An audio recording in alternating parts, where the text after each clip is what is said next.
There are several important tools available to attorneys who represent military clients or clients who happen to be veterans of the United States Armed Forces.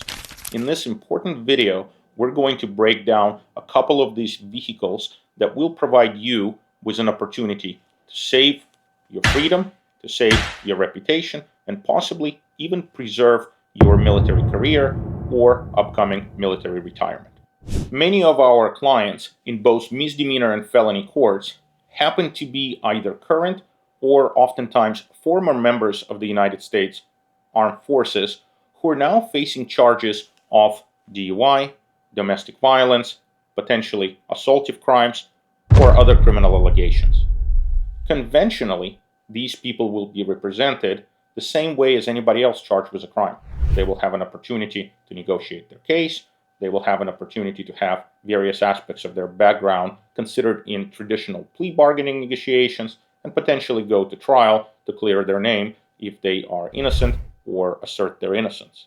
However, in recent years, California has made significant advances in order to benefit veterans and military clients as a group.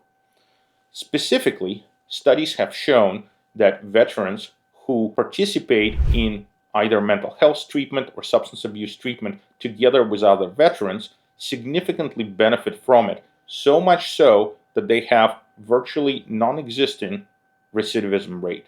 This led to enactment of very important statutes. These are legislative programs that exist to benefit veterans and military clients and even offer them a pathway to completely avoid a conviction of most criminal offenses. In this video today, we're going to discuss several important statutes, starting with Military Diversion Statute, California Penal Code, Section 1001.80. So Dustin, can you tell our audience what is Section 1001.80 Military Diversion and what are some of the important benefits of participating in it? Of course. So 1001.80 diversion is a pre-plea diversion program, meaning it's a program that's available without you ever entering a plea of no contest or guilty. Gives you an opportunity to avoid a conviction by participating in a set treatment plan that's tailored towards your individual treatment needs. It also can help so many of our potential clients and current clients avoid adverse consequences of their conviction if they're currently members of the military. Because the military, if there is not a civilian conviction, depending on the nature of the allegations against a person, can, for example, have an option to punish a person without discharging them from the service. And so avoiding a civilian conviction for people who have spent significant amount of time in the military service, who have been specially trained in their individual job classifications, who might be incredibly valuable members of the armed services, who may be someone who the Department of Defense has invested, a decade or a decade and a half of worth of resources into training. They may be somebody that the military wants to retain, and avoiding a civilian conviction might give that person an option to just do that. And that means save their career, save their potential retirement, get the benefit of all of the promises that have been made to them in exchange for their service in the military. And so that becomes really, really important. It also gives the person an opportunity to avoid, as you said, criminal conviction, to not have to pay fines and fees, to not be placed on probation or parole like a common criminal and treated by someone like such, especially if this someone is a probation officer or parole officer, and really gives you an opportunity to participate in a treatment-based program that is centered around an understanding that you're dealing with a human being who has made some kind of mistake and who is getting treated so that it does not reoccur again. One of my favorite things about military diversion court is that it incentivizes a person to get the help that they need and to put their VA benefits to use for them. They're there whether you use them or not. They're not doing you any good sitting on a shelf not being used, so you might as well take advantage of them. There's a lot of benefits out there, not just centered in treatment for veterans, all of which I see many veterans and active duty members get connected with through their participation in military diversion court. I think sometimes among the population of our military clients, there is this prevailing notion that I don't need to be using up the system resources, that the resources are limited, that there are other guys and gals who need it more than I do. And in some ways, there is kind of this culture of silence where people who need the help oftentimes don't take the initiative to ask for it, even though it's obvious to their loved ones, to their friends, that this person is deeply affected by what happened to them as a result of their service in the military. And so this program gives a person a unique opportunity to understand that there is, number one, no shame in asking for help. Number two, you're not alone. There's a huge community of people just like you. And it really helps our clients, many of whom come to us at the bottom of their life when they deserve to be on top. And it could really help them change their life.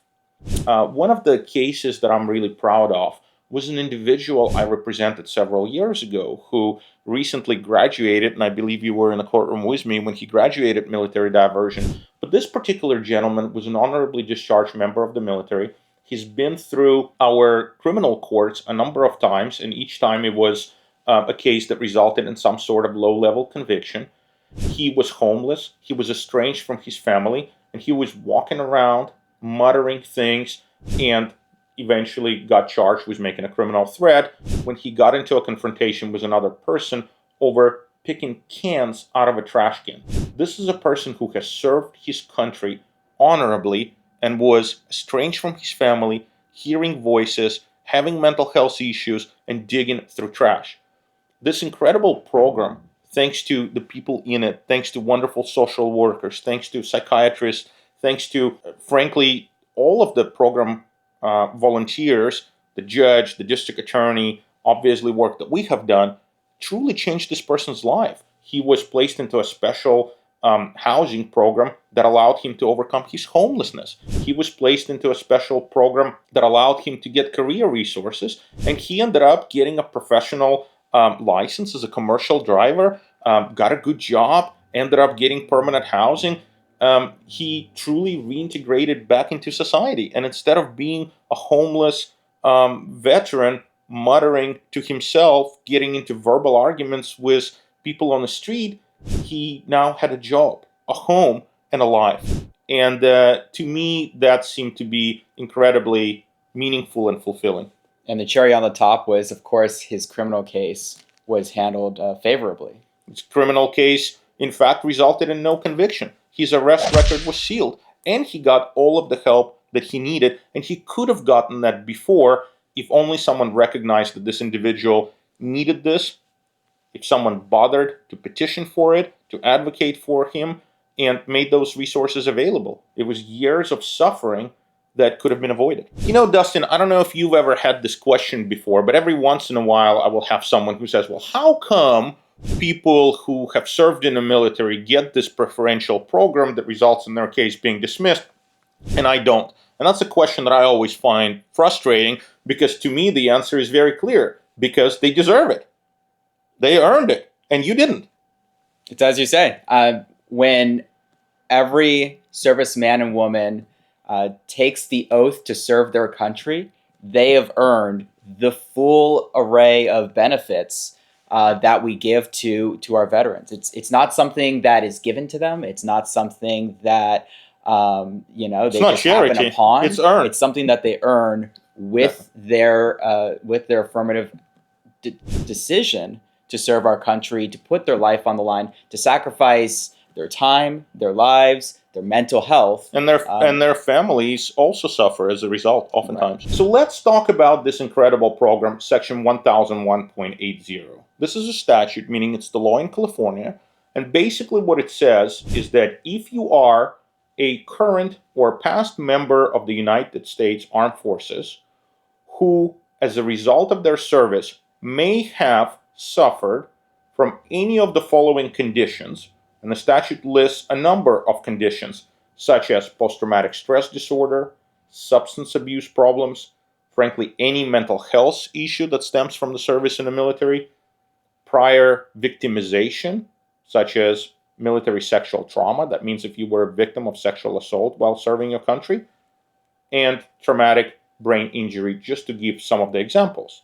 So once a person alleges that they may have developed this condition as a result of their service in the military, it will trigger an assessment, and then once assessed and deemed eligible, the court will make a decision whether or not they are suitable for participation in a program, and once they're accepted into the program, a treatment begins. Now, Dustin, take us from here and walk us through what that will look like based on your extensive experience in the last several years representing our clients in military courts. Definitely. And the details, of course, vary depending on the county, the superior court that you're in California. Different local practices, different rules. And you are correct, there will be some differences between how different jurisdictions will handle it. But speaking generally, once a person says through their attorney, I am a current or former member of the military, I have served in the Navy, I have served in the Army, I have served in the Marine Corps, I've served in the Air Force, I've served in the Coast Guard, and as a result of my service, I developed a significant drinking problem, or I have developed anxiety, I have become depressed, I have developed post-traumatic stress disorder based on my experiences in combat, or because of something that happened in basic training, or something that I've witnessed. We've had clients who witnessed suicides. They may not have directly been impacted by something that happened in combat, but they may have witnessed something that happened to a friend of theirs. And so once a person makes that connection and says, I may have this condition because of something that happened to me while I was in the service, what happens next, generally speaking? So they get assessed by the Military Diversion Court treatment team. It's determined formally that they're eligible and suitable and what their treatment needs are.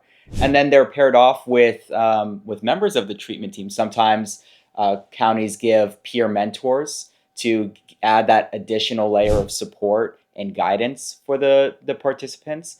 And they're given a treatment plan to perform over the span of the period of diversion, which can last up to 2 years. But typically we see that, and again, based on the county, participation usually goes on for about 1 year to 2 years, depending on independent progress. And I've seen some clients discharge it within 12 months, some in even less than 12 months. It really depends on how well a person is doing. Now, you've mentioned peer mentors or volunteers. I have to say, I have been really impressed by the quality of volunteers that we see in this program, because it's not just folks who are in it who are getting paid through the Department of the Veterans Affairs, but you have other servicemen and servicewomen, some of them who are retired as high-ranking officers. We've had retired judges who participated in this program. We've had other treatment providers. We've had people who themselves have had mental health or substance abuse issues. I mean, it really gives a very strong sense of community where veterans help other veterans get back on their feet, and veterans tend to respond remarkably well. We know from research that shows that recidivism is virtually non-existent for veterans who go through rehabilitative treatment within the community of other vets. So, Dustin, generally speaking, once a person makes an application for military diversion court, and sometimes it's a motion that we file, especially when we anticipate there's going to be some pushback from the district attorney assigned to the case, or sometimes it's an oral motion and everyone agrees that this person is eligible. So once the person is admitted to the court, what happens to them next? They are assessed for what their treatment needs are. They're given a treatment plan that's narrowly tailored to their independent needs and level of supervision and support. Oftentimes they're assigned a peer support mentor, and they're given contact information for everybody who's on their team so that they can make their check-ins and ensure that they're getting connected with the resources so they can be successful in the program. And then they'll come back to court, sometimes on a monthly, sometimes on a quarterly basis, for reviews to make sure that everything is shipshape, that they're in compliance. Sometimes good performance is rewarded with certain privileges, such as being excused from attending your reviews because you've been maintaining such exemplary compliance. And then at the end of the process, you stand in front of the court and everybody applauds you, shakes your hand. Some counties have fun traditions of exchanging challenge coins. all of which to commemorate the significant occasion, which is this is a person who's come into the system with criminal charges against them, afflicted by some treatment need that has been previously unmet, and now they stand triumphant, not only their case, or that condition. And what's really awesome about this program is that it does not require a person to plead guilty or no contest. There is no criminal conviction because there is no plea. The case is dismissed. There are no fines and fees. And the arrest record, the underlying arrest record, is completely sealed. You don't even have to go through the separate record clearance process. It is already built into this incredibly powerful relief for an individual. So it really allows a person to close one chapter and begin a new one in their life. Definitely. And that's why the legislatures crafted this diversion program the way that they did. It's very clear from the comments of when they passed this legislation that they were keenly focused on preventing future collateral consequences from following a successful participant of this program. Under current law in California, to qualify for military diversion, you can only be charged with a misdemeanor. Fortunately, there is important legislation that was just signed into law. We anticipate it to take effect on January 1st, 2025, and that will enable much broader participation among our veterans, including on many different felony cases. But currently, military diversion is limited only to misdemeanor crimes. That being said, we actually have several different levels or layers to treatment of veterans and current military clients in our courts. Could you describe to us, Dustin, what is the difference between military diversion court, which we have just explained, and something known as a veterans court or veterans treatment court? Definitely. Veterans Treatment Court, in many ways, is the precursor to Military Diversion Court. It's the shoulders upon which Military Diversion Court stands upon.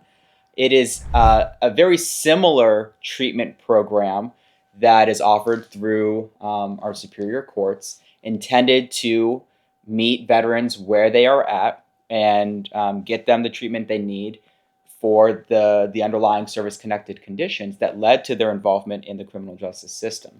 I oftentimes view it as an alternative to conventional sentencing and conventional probation after being convicted of a crime in California. There is actually a code section, section 1170.9 of the Penal Code, and it provides that in lieu of sentencing a person to jail or prison, the court may use existing Veterans Affairs resources in order to place a person into a treatment program. And so many different counties have developed robust veteran treatment courts, either built upon this alternative section, section 1170.9, or sometimes even building something that is even more substantial in terms of the relief that it offers, and creating an entire treatment-based program that's staffed with incredible resources that provides people a lot of opportunities so that even though they may have been convicted of a crime, instead of being placed on a docket of a regular felony probation officer, for example, and being treated like a common criminal, having their houses searched, having them show up and provide, urine tests and drug tests, and being subjected to this kind of treatment that's really not compatible with the dignity that I think our veterans should be afforded. Instead of all of that, they can go into a treatment program that has other veterans participating in it, that's staffed by veterans or people who know how to work with veterans, and that provides them with an opportunity to not have to pay any fines and fees, to be on a completely different level of probation, to have much nicer judge or probation officer or district attorney working with you, who again presumably has some training on how to work and handle and address veterans properly. And at the end of this affords a very similar type of relief as our typical post-conviction statute, meaning you will be allowed to have your conviction expunged, basically. It's not exactly as beneficial as military diversion, which results in no conviction. Here you will receive the relief of having your conviction set aside, and only under some limited circumstances will you have to disclose your conviction. But nonetheless, it's a very robust program, and it's far superior to being convicted of a felony and participating on probation in regular felony case. Wouldn't you agree? Definitely. So basically, you do very similar work regardless of which program you're in, military diversion court, veterans treatment court. The level of supervision is commonly seen as higher for veterans treatment court, and it casts a much wider net in terms of who it can include because it accepts people with felony convictions. Military diversion court currently, under the current enacted law, only takes misdemeanor offenses, but Veterans Treatment Court has a wider net of people that it can take in. So while Military Diversion Court and Veterans Treatment Court have you do a similar level of treatment, give you a similar environment of collaboration towards meeting your treatment goals, Military Diversion Court's typically the preferable option where it's available to you. The reason being that because it's a pre-plea diversion program, you don't have to enter a plea before being admitted into the program, and therefore there's no need for an expungement at the very end of the process, which, as Mr. Pernik has indicated, has the effect of setting aside the conviction for most purposes. There's what I consider and call a little bit of scar tissue that remains afterwards. It's not complete dismissal for all purposes. There are still some exceptional circumstances where the conviction would still exist. Both military diversion and veteran court are often much preferred alternatives to conventional ways of handling a criminal case because it allows you to benefit from ultimate dismissal of your case without the risk of a conviction at trial, the embarrassment of going through the trial where witnesses and people in your life may be called to testify, and it allows you access to significant amount of treatment resources that you can significantly benefit from and help change your life. Now, Dustin, oftentimes we have a client who may have a good defense when they're charged with a misdemeanor crime. How do you approach risk management when you are looking at military diversion on one hand and conventional way of fighting a case at trial, let's say on charges of DUI or domestic violence or some sort of, assaultive behavior for maybe a bar fight or something like that? So the way that we commonly look at diversion programs, specifically military diversion, is that it gives you a low risk, high reward situation. It's low risk because if you believe you're eligible, you apply and you're either admitted into the program or rejected from the program, at which point there is no penalty to you, your case, or your ability to fight your case. If you are admitted into the program and then terminated, again, there's no penalty. Criminal proceedings simply resume from where they left off when you were originally admitted. There is no admission of wrongdoing required in order to participate. So if for some reason you choose later not to participate in the program or something happens and you're excluded from the program or you're found not eligible for the program, you can always use conventional tools to fight this case, but it does provide you with a pathway to get a dismissal without the risk of being convicted in trial, which could have adverse consequences on your employment, your service in the military, your reputation, and obviously your freedom. So the way that our criminal justice system is structured is it is an adversarial system. By design. By design, meaning that the judge sits as a neutral magistrate, the district attorney is prosecuting the case and ideally representing the interest of the state of California, and we fight them, right? Is on the other side fighting. Right.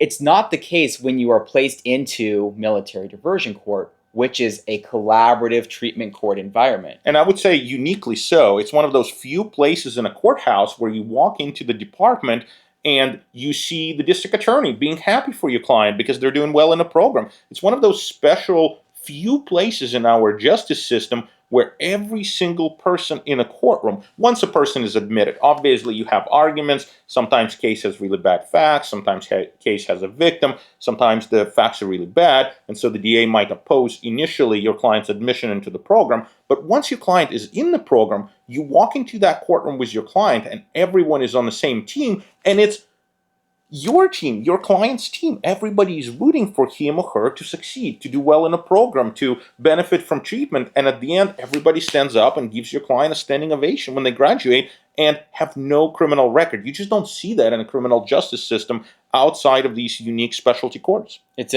a truly inspiring acknowledgement that when your client succeeds, everybody succeeds. Society is better for it. your client is better for it.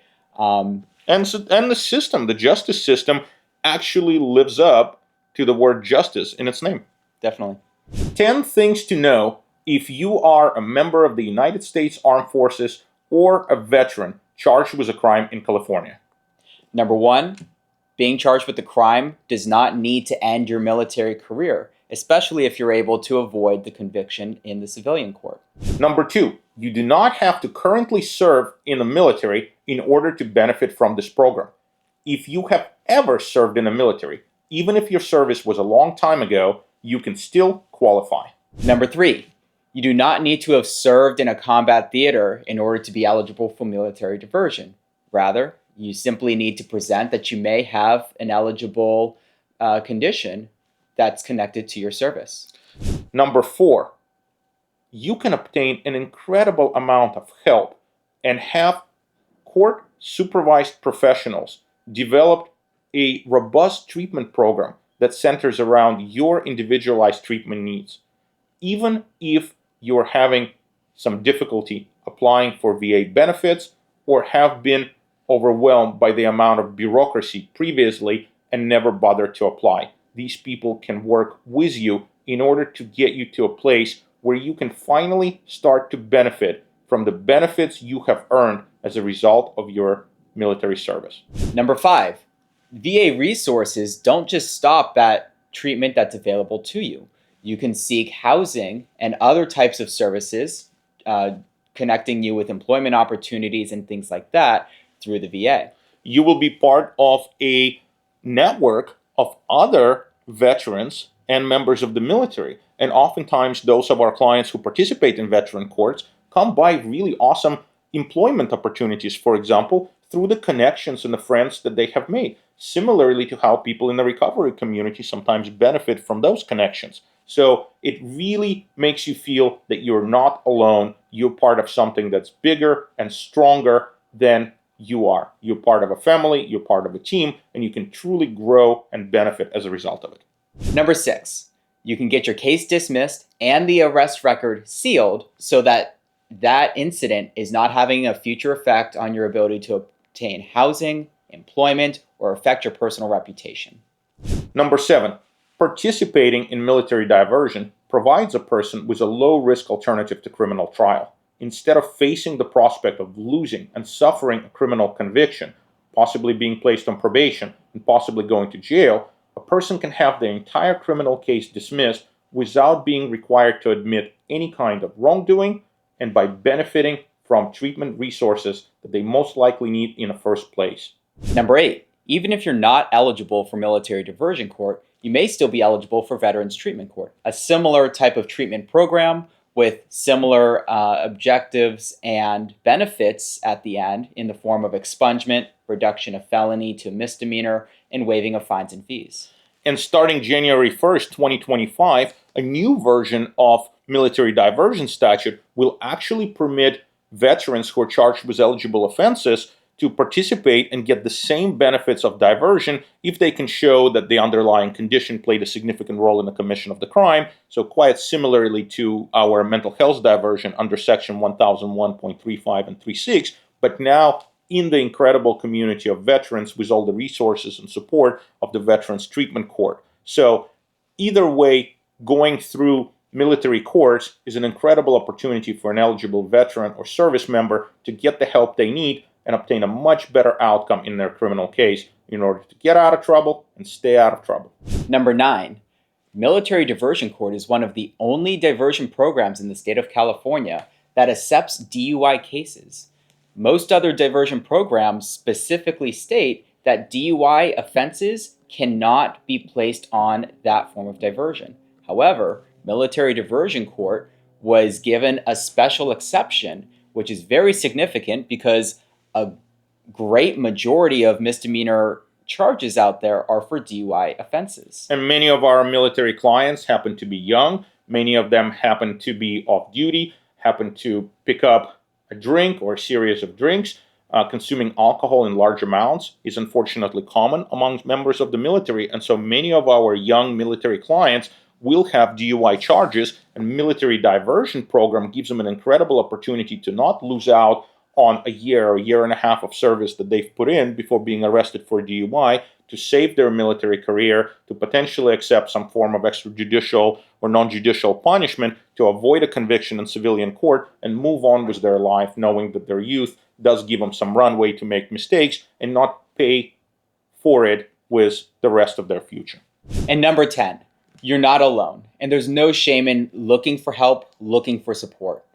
All too often, I see that members of the military are trained physically to handle the world around them, the physical world, but they're not given appropriate resources and support and training to handle the battles that happen inside our own brains.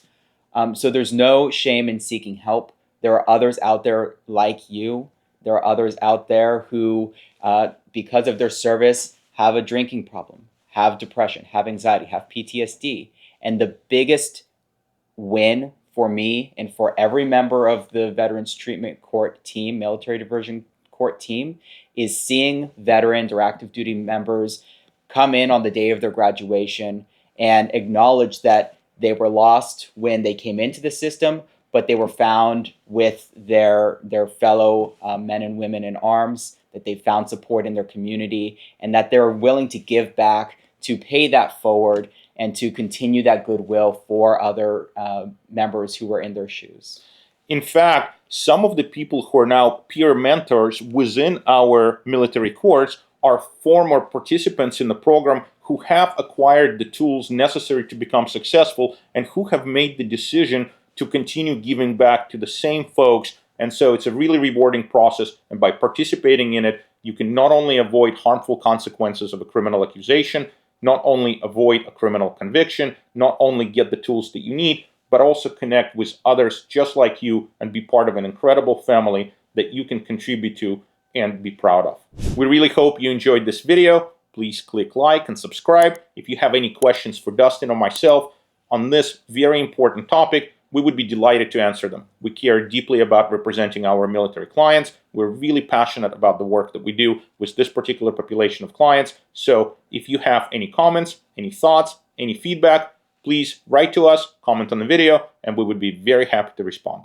Until then, stay out of trouble. Thank you.